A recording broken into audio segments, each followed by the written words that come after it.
Supreme court में बहुत सारे केस आते हैं, देश के केस आते हैं, देश के भीतर के केस आते हैं कुछ, लेकिन ऐसे भी केस आते हैं जो चौंकाने वाले होते हैं, जिसको सुनकर सुप्रीम कोर्ट के जो जज हैं वो भी कहते हैं कि बड़ा गंभीर मसला है। और गंभीर मसला इसलिए है कि एक पिटीशन यहाँ पर आई है जस्टिस सूर्यकांत जो सीजेआई उनके सामने, और 26 ऐसे लोगों का जिक्र है जिनको रशिया भेजा गया था, लेकिन इनका ये कहना है कि उसके बाद उनको ज़बरदस्ती वहाँ से वॉर में यूक्रेन के साथ वहाँ पर भेज दिया गया। अंदेशा ये भी है कि कुछ लोगों की मौत भी हो चुकी है और इस मुद्दे पर सुप्रीम कोर्ट ने दखल दिया और संज्ञान भी दिया है।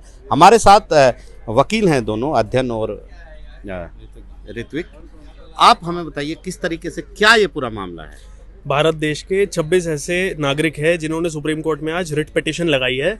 रिट पिटीशन में प्रेयर हमारी ये है कि हमारे कुछ परिवारजन, हमारे फैमिली के कुछ मेंबर्स हैं, वो उनको झांसा दिया गया। भारत में कई ऐसे एजेंट हैं जो कि ये धंधा चलाए बैठे हैं कि हम आपको रूस में नौकरी दिलवाएंगे, उनको आप मैन्युफैक्चरिंग यूनिट में हम आपको दिलवाएंगे नौकरी, हम आपको कहीं अंडे की फैक्ट्री में नौकरी दिलवाएंगे। अल्टीमेटली वहाँ जाकर के जब वो वहाँ पहुँच जाते हैं उनसे कागज़ों पे साइन लिए जाते हैं जो कि अल्टीमेटली निकलते हैं रशियन आर्मी के कागज़। अच्छा, वो कागज़ रूसी भाषा में होते हैं, वो कितना उनको समझ आता है कितना नहीं आता कोई कह नहीं सकता।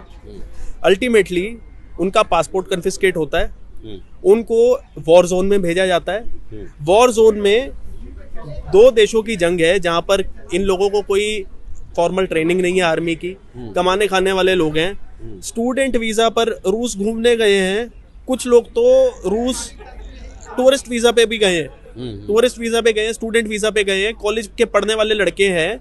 उनको इन लोगों ने पकड़ के रशिया यूक्रेन की जंग में फंसा दिया है। उनके कमांडो उनको कहते हैं या तो हम तुमको गोली मारेंगे या दूसरे देश से गोली खा के आओ।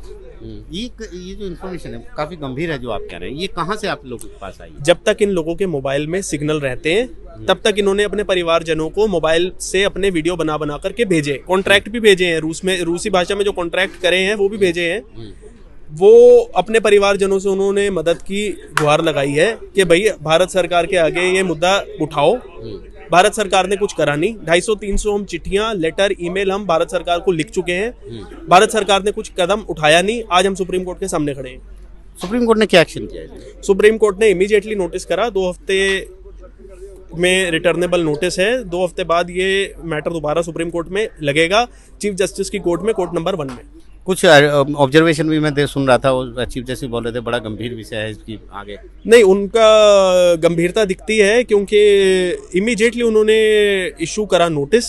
Solicitor general of India court में ही थे, उनको संज्ञान लेने को कहा गया, उन्होंने नोटिस एक्सेप्ट किया और ये अभी कंटेस्ट होगा।